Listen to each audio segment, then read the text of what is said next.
So if you have a decent amount of Nerf attachments, you probably know that Nerf official flashlights don't usually work that well on their own. Well, this is not your everyday Nerf flashlight.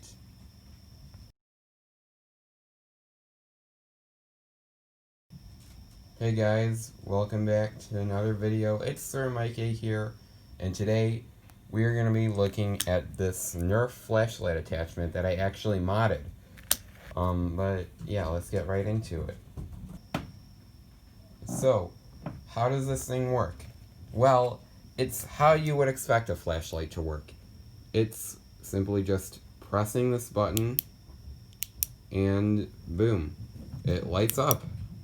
And unlike Nerf official flashlights, this one is actually more practical, in case you have trouble seeing during the night, which most people do. And I would prefer to attach this to a softer lock on an end strike barrel, on an end strike rail. Not necessarily end strike, but you know what I mean. Yeah. A lock like this, where you know, the lock is powered by a spring, yeah, that would be the kind of rail I would prefer to put this on, and not with a hard lock. Because, all that's securing this thing to the rail piece itself, is a couple of zip ties. Which actually is going to relate to what I did for this mod. But yeah. I would personally run this with the double strike, because, I mean, why not? It looks freaking awesome, and it's even more war practical. But yeah, let's get into what I did for the mod. So what I did for the mod is I took the Recon flashlight, took out all the screws on it, tossed the shell and the original components to the side, leaving only this rail attachment point. Then I loosened this little yellow bar here. I don't know if you can see it, but I just loosened that up, slipped a few zip ties under, tightened it, and then I slipped a regular flashlight through, and then I just, of course, you know, tightened the zip ties. This is surprisingly sturdy for a homemade Nerf attachment, but it's not sturdy enough for me to want to use it on a hard lock style tactical rail. But anyways, yeah, that is what I did for the mod. Let's get into war practicality. So, how practical is this for a Nerf war? It's actually pretty practical. It's just as easy to replace the batteries. Actually, no. It's easier to replace the batteries on this thing than it is for the Recon flashlight attachment, because there's no screws that you have to get to.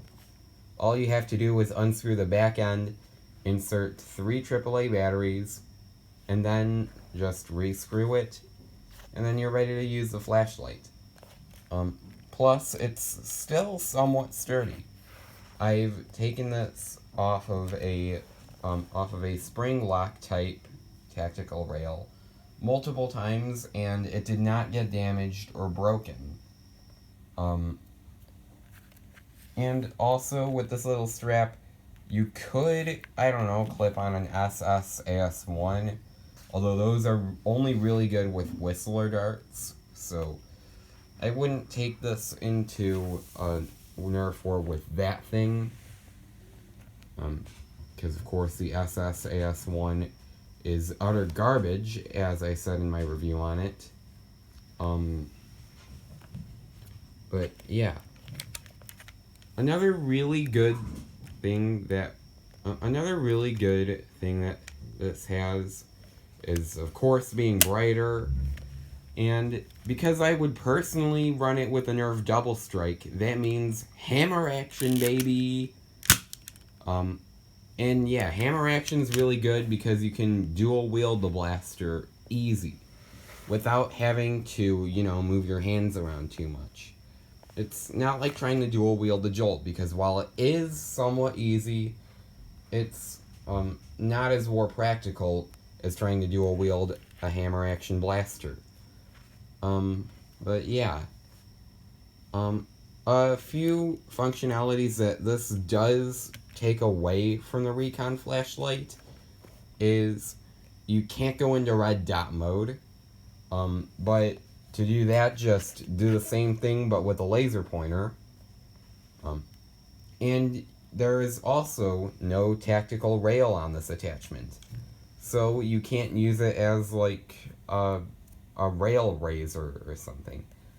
But when you have a brighter light, as well as this neat little strap here so you can clip on a backup shot, then why even have that tack rail? I mean, come on.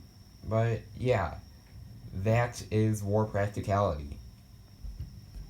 And a question that you may have to ask is, can you do this with other things? You certainly can.